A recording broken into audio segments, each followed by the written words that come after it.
Hello folks, welcome to the channel. If you encounter WAM errors 800900016, then watch this video for the fix. Now the first thing to do is to contact your IT administrator if you're using a public system, like for example you're from operating your system from the workplace or from a library or a school. So what happens is the IT administrator controls or restricts your access to the usage of certain apps or software, and this error will then pop up.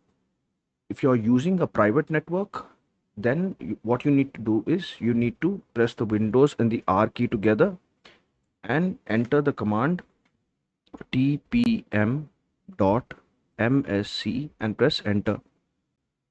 Now first thing you need to do is check whether the status is the TPM is ready for use. If so, then you need to just press on clear TPM and click on restart, and the computer will restart and you should no longer face this error. If this video helped you, then kindly subscribe to the channel. Enjoy your day.